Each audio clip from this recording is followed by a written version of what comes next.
तो दोस्तों चलिए आज से स्टार्ट करते हैं हम लोग लिमिट। ध्यान देना, आपको एक बात बता दें कि अगर आप स्टार्ट से लेकर एंड तक बने रहें तो गारंटी देता हूं कि आपको लिमिट में कोई परेशानी नहीं आने वाली है। चाहे वो एनसीईआरटी का मैथ हो, चाहे वो किसी बोर्ड का मैथ हो, चाहे वो आईआईटी जेईई का ही मैथ क्यों ना हो, हम आपको इतना विश्वास दिला रहे हैं। ठीक है, तो चलिए स्टार्ट करते हैं। हाँ, आप इंजीनियरिंग मैथ भी है, अगर उसका लिमिट है तो आप इजीली जो है सॉल्व कर सकते हैं, स्पेशली गेट के सिलेबस में। ठीक है, तो आप टेंशन न लेना। ये जो टॉपिक स्टार्ट कर रहा हूँ ये लगभग जहाँ भी लिमिट आता होगा हर एक एग्जाम के लिए कॉमन है, ये एनसीईआरटी से लेकर हर जगह पे। ठीक है, तो चलिए सीखते हैं। इस तरीके से हम टॉपिक को डिजाइन किए हैं। तो दोस्तों ये है लिमिट, इसको हम लिखते हैं लिमिट ऑफ फंक्शन। ठीक, इसको रिप्रेजेंट कैसे करते हैं, इसको इस तरीके से ध्यान देना। इसको लिखते हैं limit of F X at X tending to A. मान लीजिए हम जो है ए पे ले रहे हैं। ठीक है, तो इसको इस तरीके से जो है क्या करते हैं, रिप्रेजेंट करते हैं। पढ़ते कैसे हैं ध्यान देना, हम लिख दे रहे हैं आपके लिए। ठीक है, इसको ऐसे पढ़ते हैं limit of F X at X tending to A. इसको इस तरीके से पढ़ते हैं क्लियर। ठीक, और रिप्रेजेंट इस तरीके से करते हैं। ध्यान देना, आप एकदम ध्यान से देखना। ठीक है, यहाँ पर देखना। पहले तो हम आपको ये क्लियर कर दें कि यहाँ पर जो ये एक्स टेंडिंग टू ए लिखा होता है, एक्स टेंडिंग टू ए लिखा होता है, इसका मतलब क्या होता है। ध्यान देना, पहले तो इसका मतलब एक ये है कि ये एक्स जो है कभी ए के बराबर नहीं हो सकता। कभी भी एक्स की वैल्यू ए के बराबर नहीं हो सकती है। अपने दिमाग में बैठा लेना डियर। हम आपको यही समझा दे रहे हैं अगर कोई बढ़िया क्वेश्चन आया, कोई भी बढ़िया क्वेश्चन आया डियर, अगर ये कॉन्सेप्ट आपको नहीं क्लियर है तो गारंटी दे रहे हैं लिमिट के क्वेश्चन में आप बच जाएंगे। आपको यार हॉस्पिटल रूल है या कोई भी रूल आए, लेकिन अगर कोई बढ़िया कॉम्पिटिटिव एग्जाम का क्वेश्चन डिजाइन किया जा रहा है ना, तो वो इसी पे डिजाइन किया जाता है। क्योंकि ज़्यादातर लोगों को ये नहीं पता होता यार कि लिमिट की जो टेंडिंग वैल्यू है वो सीधे सीधे वेरिएबल के बराबर रख देते हैं। नहीं, जब खतरनाक फंक्शन आते हैं जिनको हम स्टेप फंक्शन बोलते हैं, डिस्क्रीट फंक्शन बोलते हैं, लेयर्ड फंक्शन बोलते हैं, पॉइंट नॉट इन डोमेन वाले फंक्शन होते हैं, वहाँ पर हम डायरेक्ट जो है इसको उसमें पुट नहीं कर सकते। जैसे आपको दिखाते हैं, यहाँ पर देखना। जैसे मान लीजिए हम यहाँ पर एग्जांपल लेते हैं। मान लीजिए ये एक्स स्क्वायर प्लस 1 अपन एक्स माइनस 1 है। अब हम कहें इस एक पे आप लिमिट लीजिए, क्या आप यहाँ पर एक सीधे ला के डाल देंगे। जैसे आप यहाँ पर एक डालेंगे ना, ये फंक्शन अनडिफाइंड हो जाएगा। ठीक है, तो ध्यान देना, इस x टेंडिंग टू a का मतलब है कि x कभी भी a के बराबर नहीं हो सकता। तो क्या हो सकता है यहाँ पर देखना। तो चलिए हम नंबर लाइन पे बात कर लेते हैं। मान लेते हैं इस नंबर लाइन पे a कहीं यहाँ पर लाई कर रहा होगा। x टेंडिंग टू a मतलब x a को अप्रोच कर रहा है, a के पास जाने की कोशिश कर रहा है। तो भाई सिर्फ x a के पास जा सकता है, a के स्थान पे नहीं जा सकता है, सिर्फ a के पास जा सकता है। आप किसी के पास जाएंगे तो या तो उसके लेफ्ट में जाएंगे या तो उसके राइट में जाएंगे। ठीक, आप किसी के पास जाएंगे तो या तो उसके लेफ्ट जाके सट सकते हैं या राइट। ठीक है, तो वही बात कर रहा हूँ यहाँ पर। तो जब x a के बराबर नहीं हो सकता है तो x जो है अगर मान लीजिए लेफ्ट साइड से इस पे अप्रोच कर रहा है तो a माइनस हो सकता है। अगर x राइट साइड से आने की कोशिश कर रहा है तो a प्लस हो सकता है। कहने का मतलब है कि x या तो a माइनस हो सकता है या तो a प्लस हो सकता है। a माइनस a प्लस क्या होता है, a प्लस का मतलब होता है a से थोड़ी सी बड़ी वैल्यू, थोड़ी सी बड़ी वैल्यू। a माइनस का मतलब होता है a से थोड़ी सी छोटी वैल्यू। ठीक है, तो ये इसका मीनिंग होता है। कहने का क्या मतलब है कि x a के बराबर ना होके बल्कि उनके पड़ोसियों की वैल्यू को यूज कर सकता है। जैसे मान लीजिए इस a के पड़ोसी कौन होंगे, अगर a मान लीजिए 1 है तो a के पड़ोसी क्या होगा 1.0000000। आप जितनी जीरो लगाना हो लगा दीजिए, लास्ट में कोई नंबर लिख देना। ठीक, और वैसे ही a माइनस का मतलब क्या हो गया कि कोई a से थोड़ी सी छोटी वैल्यू। मतलब अगर a हमारा 1 है तो आप a माइनस को बोल सकते हैं 0.999999 पे बार लगा दीजिए। ठीक, इसका मतलब ये हो गया। तो ध्यान देना रहिए, जब हम इसे यहाँ पर देखना अब हमें पता चल गया कि x a के बराबर नहीं हो सकता, x जो है या तो a पे लेफ्ट साइड से अप्रोच करेगा, मतलब लेफ्ट साइड से टेंड करेगा, तो x जो है a माइनस को ले सकता है। अगर x राइट साइड से टेंड कर रहा है a प्लस ले सकता है। हाँ, अब ध्यान देना, इसी a माइनस को जब हम इस fx में डाल देते हैं, इसी a माइनस को जब हम fx में डालते हैं डियर, तो इसको बोलते हैं लेफ्ट हैंड लिमिट, ठीक। और इसी a प्लस की वैल्यू, इसी a प्लस की वैल्यू जब इस x के जगह पे रख देते हैं, इसको बोलते हैं RHL, राइट हैंड लिमिट, ठीक। और यही दोनों वैल्यू जब आपस में बराबर हो जाते हैं तो वहीं हम बोलते हैं कि लिमिट हमारा एग्जिस्ट कर रहा है। मतलब यहाँ पर ध्यान देना, जब हमारा f ऑफ a माइनस बराबर हो जाता है f ऑफ a प्लस के, तो हम बोलते हैं कि लिमिट क्या कर रही है, एग्जिस्ट कर रही है, लिमिट एग्जिस्ट कर रही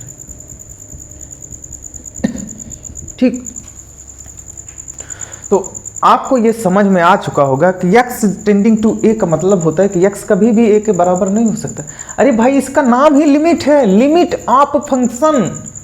अब हम फंक्शन के लिमिट की बात कर रहे हैं। भैया लिमिट कहाँ पे ले रहे हो, तो किसी पॉइंट पे ले रहे हैं जो कि यहाँ पर लिखा गया है।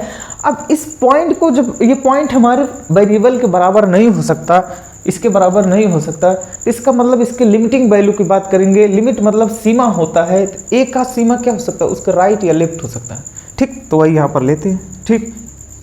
चलिए एक क्वेश्चन लेते हैं और आपको समझाते हैं।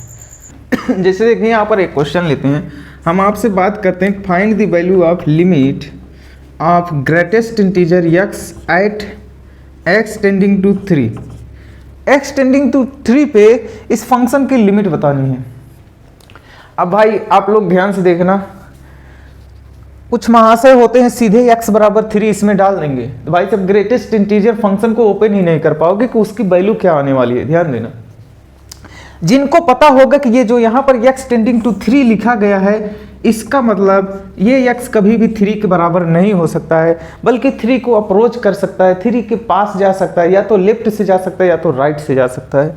तो ध्यान देना, अगर ये x 3 के बराबर नहीं हो सकता तो क्या हो सकता है, तो x जब 3 के बराबर नहीं हो सकता है तो x या तो जो है 3 माइनस ले सकता है, x या तो 3 प्लस ले सकता है।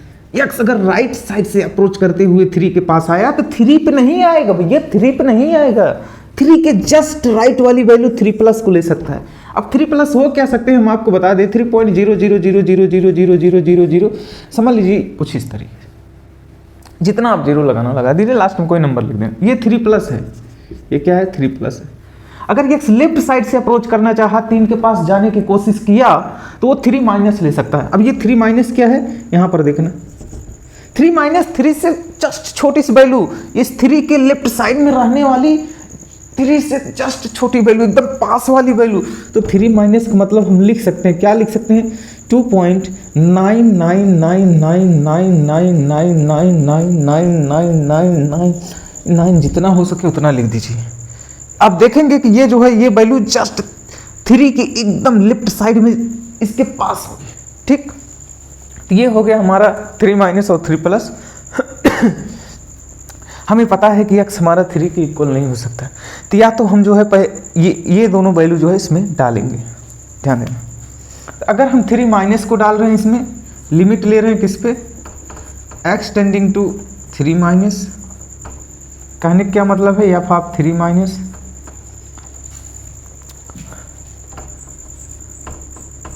ठीक। अब इस 3 माइनस को इसमें डाल दीजिए, तो ये आ जाए greatest integer of 3 minus. 3 minus का मतलब हो गया 2.99999। आपको पता होगा ग्रेटेस्ट इंटीजर करता क्या है, मान लीजिए यहाँ पर होगा 3, यहाँ पर होगा 2, ठीक। और 3 माइनस का मतलब वो कहीं यहाँ पर लाई हो कर रहा होगा, मतलब 2 और 3 के बीच में लाई कर रहा होगा। तो ग्रेटेस्ट इंटीजर क्या करता है, जस्ट अगर ये वैल्यू फ्रैक्शन में है, पॉइंट में, डेसिमल में है, तो क्या करता है, जस्ट उसके पहले जो इंटीजर आ रहा होगा उसको वो बाहर कर देता है। तो यहाँ पर क्या देगा, 2। वैसे ही अब उसके बाद हम यहाँ आप 3 प्लस डालेंगे। ये left hand limit right hand limit क्यों ले रहे हैं डियर, इसके लिए अब थोड़ा सा वेट कीजिएगा, ठीक है। Limit x tending to 3 plus अब राइट वैल्यू चेक कर लेते हैं, ये लेफ्ट वाली वैल्यू राइट वाली वैल्यू अगर आपस में बराबर आ गए तो लिमिट हमारी एग्जिस्ट करेगी। चलिए इसमें डाल देते हैं। अब 3 प्लस का मतलब है 3 के राइट वाली वैल्यू, और जैसे 3 के राइट वाली वैल्यू देखेंगे तो ये 3.0000000 कुछ 1 है, मतलब 3 से थोड़ी सी बड़ी वैल्यू है। तो क्या करेंगे, इसको इसमें डालेंगे। जैसे ग्रेटेस्ट इंटीजर में डालेंगे, ग्रेटेस्ट इंटीजर क्या करता है, उस वैल्यू के जस्ट पहले कौन सा इंटीजर है उसी को बाहर कर देगा। तो यहाँ पर 3 है, और आप देखेंगे कि f(3 माइनस f(3 प्लस) दोनों आपस में इक्वल नहीं आ रहे, आपस में इक्वल नहीं आ रहे। इसका मतलब ये दोनों बराबर नहीं है, तो लिमिट यहाँ पर एग्जिस्ट नहीं कर रही, यहाँ पर लिमिट एग्जिस्ट नहीं कर रही। तो यहाँ पर f(3 minus) does not equal to f(3 plus), limit does not exist.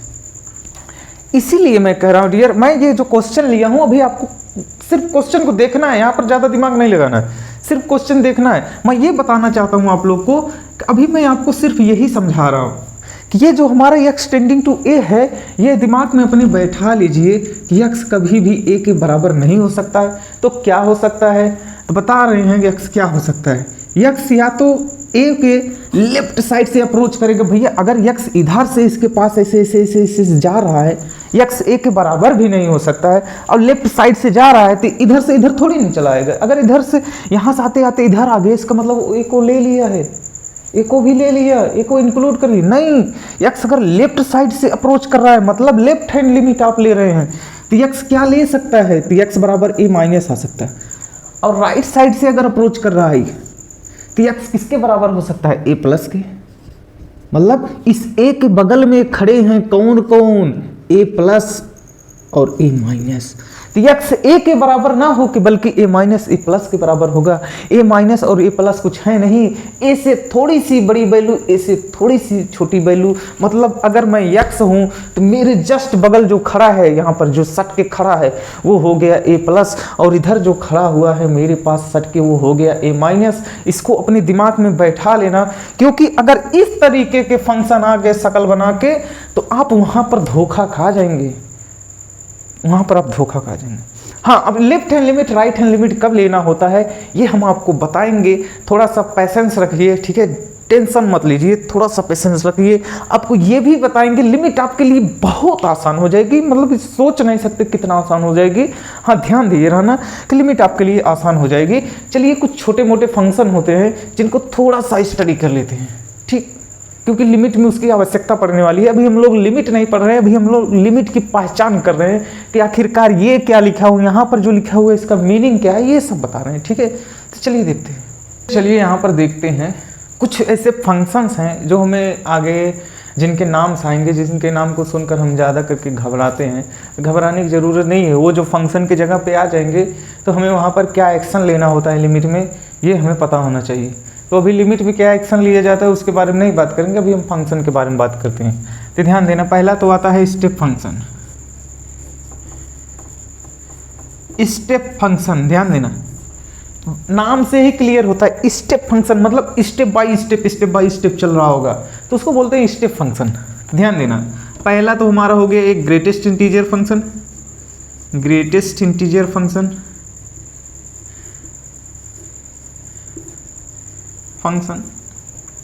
ये एक ऐसा फंक्शन होता है डियर, आप उसका डोमेन जो है सारा रियल नंबर लेंगे, डोमेन में सारे रियल नंबर लेंगे, लेकिन जब आप उसमें डोमेन डालेंगे ना तो आपको हमेशा इंटीजर देने वाला है। क्या देगा? इंटीजर देगा। ये इस तरीके से डिफाइन होता है। और ये हमारा फंक्शन होता क्या है, इसको रिप्रेजेंट करते हैं या half x equal to greatest square bracket लगा देते हैं, या इसी को हम लोग क्या बोलते हैं, फ्लोर फंक्शन बोलते हैं। इसी को हम लोग फ्लोर फंक्शन बोलते हैं। ये फ्लोर फंक्शन बोलते काहे हैं, क्योंकि आप जब कभी दो इंटीजर के बीच में इसको फंसाएंगे, कभी भी आप इसको दो इंटीजर के बीच में फंसाएंगे डियर, यहाँ कहीं फंसाएंगे तो ये हमेशा अपने पहले वाले कम वाली वैल्यू को देता है। तो इसका मतलब अगर आप यहाँ पर बॉल वगैरह रखेंगे तो ये ड्रॉप करके सीधे कहाँ आ जाएगा, नीचे आ जाएगा। हाँ, अब इस बाउंड्री पे रहा तो वही दे देगा, नहीं तो इधर उधर रहा तो नीचे आ जाएगा। ऐसा हम मानते हैं, ऐसा कुछ होता नहीं, ठीक है। अब ध्यान देना, इसकी एक और खास प्रॉपर्टी क्या होती है, ये जो ग्रेटेस्ट इंटीजर फंक्शन होता है डियर, ये ध्यान देना, ये अपनी वैल्यू के बराबर भी हो सकता है या उससे कम भी हो सकता है। हाँ, ग्रेटर होता है अपनी से एक इंटीजर पहले वाली वैल्यू, अपनी से एक इंटीजर पहले। इसको याद किए रहना, ये बहुत इंपॉर्टेंट प्रॉपर्टी है, ठीक, ध्यान देना। चलिए इसके ग्राफ के बारे में बात कर लेते हैं। ग्रेटेस्ट इंटीजर फंक्शन कैसे ओपन करते हैं, क्या होता है, इसके बारे में वीडियो बन चुके हैं, आप वहाँ पर जाकर देख लीजिए, ठीक। सपोज करिए हमारे पास 0 डोमेन है, ये 1 है, 2 है, 3 है, 4 है, 5 है, 6 है। वैसे ही -1, -2, -3, -4, कुछ इस तरीके से 1, 2, 3, -1, -2, -3, so on। ध्यान देना, इसका ग्राफ क्या होता है, इंटीजर जो भी रहेगा उस पर इंटीजर वाली वैल्यू देगा, और इसके पहले 0 पहले और 1 के बीच में आप अगर कोई भी वैल्यू ले रहे हैं तो धार धार हमको बार बार 0 दे रहा होगा, ठीक। अब 1 पे जैसे जाएंगे ओपन सर्किल लगा दीजिए, क्योंकि 1 क्या है, इंटीजर है, तो 1 पे ग्रेटेस्ट इंटीजर 1 देगा, ठीक, तो यहाँ पर वैल्यू दे रहा होगा, ठीक। ये हमारा x रहा, ये हमारा fx रहा। ध्यान देना, x एक्सिस पे हमेशा डोमेन चलता है, मतलब हमारा वेरिएबल चलता है फंक्शन का, y एक्सिस पे हमारा फंक्शन चलता है या उसका रेंज चलता है, ठीक, दोनों का मतलब एक है ये। तो ये देखिए 1 पे क्या दिए 1, अब उसके बाद 2 और 1 के बीच में आप कोई भी इंटीजर लेंगे बार बार 1 दे रहा होगा अपने पहली वाले इंटीजर, और जैसे 2 के पास जाएंगे ये क्या करेगा, 2 देगा, तो यहाँ पर आ जाएगा, ठीक। अब 2 से लेकर 3 के बीच में ये हमेशा बार बार क्या दे रहा होगा, 2 दे रहा होगा, और 3 पे क्या देगा, 3 दे देगा, ठीक। ये रहा, इस तरीके से हमारा ये ग्राफ चलता चला जाएगा। आप लोग ध्यान देना, यहाँ पर देखना 0 से -1 के बीच में आप कोई भी वैल्यू लीजिए, ग्रेटेस्ट इंटीजर फंक्शन हमेशा -1 देगा, इसको अपने दिमाग में बैठा लीजिए, क्योंकि 0 और 1 के बीच में फ्रैक्शन वैल्यू आ रही, निगेटिव में आ रही, तो अपने पहले वाले इंटीजर -1 को बाहर करेगा, और 0 को आपको 0 मिला ही था, तो ये भी कुछ इस तरीके से चलता चला जाएगा। हम यहाँ पर आपको ग्राफ पढ़ाने नहीं आए हैं, सिर्फ ग्राफ के बारे में ध्यान दिलाने आए हैं, ठीक। ये रहा हमारा ग्रेटेस्ट इंटीजर फंक्शन। चलिए 1-2 और फंक्शन है उनको देख लेते हैं। यहाँ पर ध्यान देना है, यहाँ पर हमें ग्राफ नहीं सीखना है, बस ये ध्यान देना है कि स्टेप फंक्शन होते क्या है, ठीक। ये हमारा क्या था, इंटीजर फंक्शन था ना, तो आपको पता है किसी का दूसरा भाई होता है fraction function, fraction part of function, fractional part of function, जिसको हम किससे रिप्रेजेंट करते हैं, इससे, करली ब्रैकेट ऑफ x से, ठीक। ध्यान देना, ये हमारा फंक्शन डिफाइन कैसे होता है डियर, इसमें हम कोई भी रियल नंबर डोमेन डालेंगे, इसमें जो है डोमेन का मतलब होता है कि वो फंक्शन की वैल्यू जिस पे हमारा फंक्शन रियल और डिफाइंड है, अनडिफाइंड नहीं है। अगर इसमें कोई ऐसा पॉइंट रहा जिस पे हमारा फंक्शन अनडिफाइंड हो रहा होगा तो हमारे डोमेन का पॉइंट नहीं होगा, इसे अपने दिमाग में बैठा लेना। ये सब क्लियर हो जाएगा जब हम आपको फंक्शन पढ़ाएंगे, ठीक है, तो ध्यान देना। अब हम इसमें कोई भी रियल वैल्यू डाल दें यार, इसकी एक खासियत होती है, क्या है, फ्रैक्शन है। फ्रैक्शन आपको पता होगा कि या तो 0 से 1 के बीच में ही हमेशा रहना, या तो कुछ नहीं, फ्रैक्शन हमेशा 0 से 1 के बीच में रहना। फ्रैक्शन मतलब यार डेसिमल वाला पार्ट, इंटीजर नहीं होगा उसमें, इंटीजर पार्ट नहीं होगा। अगर इंटीजर होगा भी तो 0 होगा। तो आप देखेंगे कोई भी अगर दशमलव नंबर लिखी गई है तो ये सब जितने नंबर हैं, मान लीजिए 0.23, 0.5, 0. समथिंग 3, 4, 7 जो भी हो, ये सब नंबर आप देखेंगे 0-1 के बीच में ही लाई करने वाले हैं। तो ये फ्रैक्शनल पार्ट ऑफ फंक्शन है, तो ये हमेशा क्या आउटपुट देगा, हमें जो भी आउटपुट देगा वो 0 और 1 के बीच में लाई करेंगे। तो ध्यान देना, फ्रैक्शनल पार्ट ऑफ फंक्शन क्या करता है, हमेशा 0 से 1 के बीच में ही आउटपुट देता है, ठीक, ध्यान देना। ये रहा हमारा फ्रैक्शनल पार्ट का डिफिनीशन। चलिए देख लेते हैं होता क्या। दोस्तों हम आपको बता दें, कोई भी नंबर हो उसके 2 पार्ट होते हैं। एक होता है उसका क्या, इंटीजर पार्ट होता है, एक उसका होता है फ्रैक्शन पार्ट, ठीक। तो जब हमें इस फ्रैक्शन पार्ट को निकालना हो ना, तो इस इंटीजर पार्ट को इस वैल्यू से घटा दीजिए, फ्रैक्शन पार्ट ऑफ ये इधर लेकर आइए तो x minus greatest integer part of x, मतलब फ्रैक्शन पार्ट ऑफ वैल्यू निकालना है तो कभी भी जब भी निकालना हो तो आप क्या करिए, जो वैल्यू दी गई हो उसमें उसका इंटीजर पार्ट हटा दीजिए, रिमूव कर दीजिए, तो आपको फ्रैक्शन पार्ट आ जाएगा। चलिए यहाँ पर इसका ग्राफ देख लेते हैं डियर, क्योंकि वीडियो का लेंथ ज़्यादा हो जाएगा। ठीक, ये हमारा एफ एक्स रहा, ये रहा एक्स, ये रहा 0, ये रहा 1 2 3 4 5 -1 -2 -3 कुछ इस तरीके से है। ठीक है, ध्यान देना यहाँ पर। अब आपसे बता दें, आप कोई भी इंटीजर उठाइए, जिसे एक उठा लीजिए, एक यहाँ पर रखेंगे, एक इसमें डालेंगे, एक तो इंटीजर है, ग्रेटेस्ट इंटीजर क्या दे देगा 1, 1 - 1 क्या देगा 0। इसका मतलब किसी भी इंटीजर पे हमेशा हमें वैल्यू क्या देने वाला है 0। इस 1 पे भी क्या देगा 0 देगा, इस पे भी क्या देगा 0 देगा।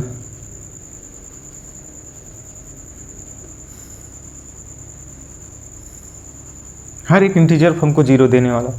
ठीक, जब हर इंटीजर पर 0 देने वाला है, उसके बीच के जो वैल्यू होंगे फ्रैक्शन वाले होंगे। ध्यान देना, ये रहा हमारा 1 वाली लाइन, क्योंकि 1 के बाहर तो नहीं जाने वाला, फ्रैक्शन पार्ट फंक्शन है, क्यों नहीं जाएगा देखते हैं। जैसे आप मान लीजिए यहाँ पर 0.3 ले लीजिए, तो आप जब 0.3 निकालेंगे इसमें से, यहाँ x के जगह 0.3 डालेंगे, माइनस x के जगह क्या डालेंगे 0.3 डालेंगे। अब देखिए ये 0.3 है, ये क्या है 0.3 है, और ये फ्रैक्शन में है। इसके पहले वाला इंटीजर क्या है 0 है, 0.3 यहाँ कहीं आएगा, इसके पहले वाला इंटीजर 0 है, तो ग्रेटेस्ट इंटीजर क्या देगा 0 दे देगा, यहाँ बचेगा 0.3, मतलब जो वैल्यू दे डाल रहे हैं वही आ रहा है। तो इसका मतलब आप इनके बीच में कोई भी वैल्यू डालेंगे, जो डालेंगे वही मिलेगा। तो ये क्या काम कर रहा होगा, y = x वाले लाइन की तरह, यानी स्ट्रेट लाइन। तो यहाँ से यहाँ तक जाएगा, यहाँ सॉरी ये स्ट्रेट रहेगा इस तरीके से, यहाँ तक गया। 1 पे क्या दिया था 0, तो यहाँ पर ओपन सर्किल लगा दीजिए, वैसे यहाँ पर, वैसे यहाँ पर, वैसे यहाँ पर, वैसे यहाँ पर। ठीक है, आपको ग्राफ सीखना हो तो ग्राफ वाले वीडियो में जाइए। ठीक है, क्योंकि यहाँ पर हम समझाना जो चाहते हैं उसको ध्यान दीजिए, क्योंकि नई लिमिट का वीडियो जो है लेंदी हो जाएगी। ठीक, कुछ इस तरीके से चलता है। ये हो गया fraction part of function. 2 function और सीख लेते हैं, उसके बाद इंड करते हैं, और उसके बाद कल मिलते हैं आपसे। ठीक है,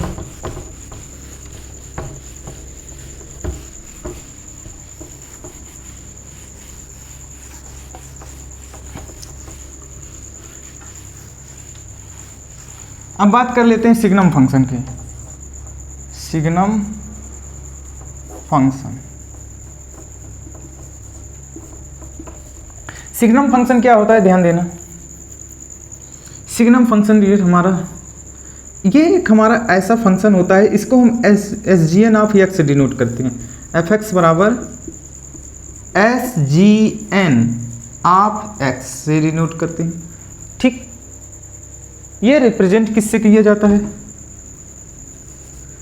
ये हमेशा इक्वल होता है, ये इक्वल होगा 1 के, जब ये जो इसके अंदर x लिखा हुआ है वो 0 से बड़ा होगा। ठीक, और ये देता है 0 देता है, जब ये जो x लिखा है वो किसके बराबर होगा 0 के। ये हमेशा -1 देता है, जब हमारा ये x जो इसके अंदर लिखा गया है वो क्या हो, <0 हो। ठीक, तो चलिए इसका ग्राफ देख लेते हैं।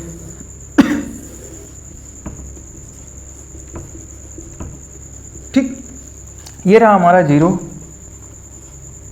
0 से थोड़ी सी बड़ी वैल्यू लिए तो ये हमेशा क्या देने वाला है 1 देने वाला है।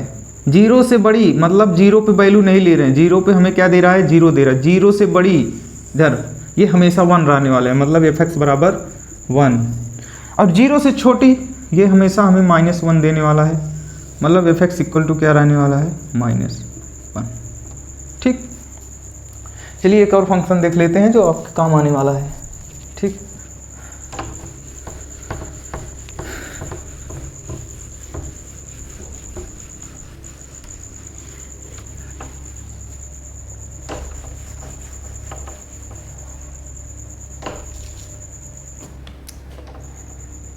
discrete or layered or piecewise function, piecewise defined function। या हम इसी को बोलते हैं ब्रोकन फंक्शन। ये जो लिखा हुआ है ना, इसके इतने नाम हैं। आप डिस्क्रीट फंक्शन बोल सकते हैं, लेयर्ड फंक्शन बोल सकते हैं, या पीस वाइज डिफाइंड फंक्शन बोल सकते हैं, या ब्रोकन फंक्शन बोल सकते हैं। ये इसके नाम हैं। तो चलिए देखते हैं आखिरकार इतने खास ये कौन सा ऐसा फंक्शन है जो इतना खास है। दोस्तों होता है क्या ना, जब कभी कभार ना हम कई सारे फंक्शन को उनके डिफाइंड रेंज में इंटरवल को लिख के एक साथ लिख देते हैं, तो वो हमारा कुछ इस तरीके से बन जाता है। जैसे मान लीजिए कई सारे फंक्शनों का कम्बिनेशन है। यहाँ पर जब हमारा x ग्रेटर था 0 से, और यहाँ पर मान लीजिए साइन x है, जब हमारा x डिफाइन कर रहा है कहाँ से कहाँ तक। मान लीजिए हम अपनी तरफ से रेंज डिफाइन कर दिए हैं, x greater than or equal to 0, less than मान लेता हूँ 3 मान लेता हूँ, अपनी तरफ से डिफाइन कर रहे हैं। ठीक है, स्क्वायर रूट है 1 + x स्क्वायर, x बिलोंग कर रहा है मान लीजिए -∞ से ∞, हर एक वैल्यू के लिए डिफाइन है। साइन x भी हम अपनी तरफ से डिफाइन किए हैं। बस कहना ये चाहते हैं कि जो भी फंक्शन इस तरीके से लिखे हों टूटे फूटे, ठीक, तो हमारे क्या होते हैं, डिस्क्रीट या लेयर्ड या पीस वाइज डिफाइंड फंक्शन होते हैं। इनके इस तरीके, बस इनको पहचान कर लीजिए। ठीक है, जब ये इस तरीके से शकल बना के आए तो इनका नाम क्या होगा, क्योंकि आगे हम लिमिट में इनके बारे में कुछ स्टेटमेंट देना चाहते हैं जो कि नेक्स्ट वीडियो में देंगे।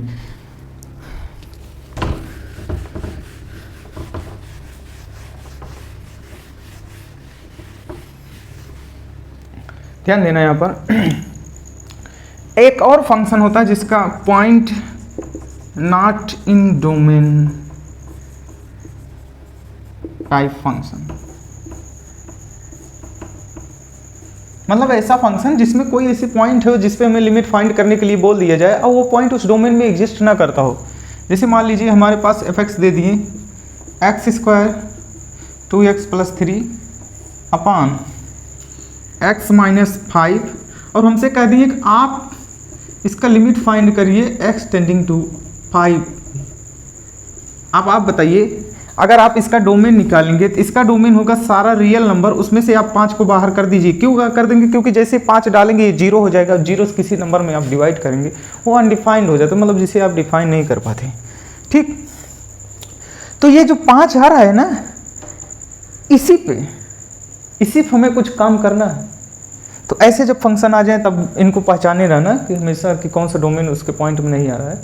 ठीक है, तो अभी तो कुछ नहीं कहेंगे, मिलते हैं नेक्स्ट वीडियो में, वहाँ पर आपको इसके बारे में बताते हैं कि आखिरकार हम लोग इतना एफर्ट क्यों डालें सिर्फ लिमिट के इंट्रो में।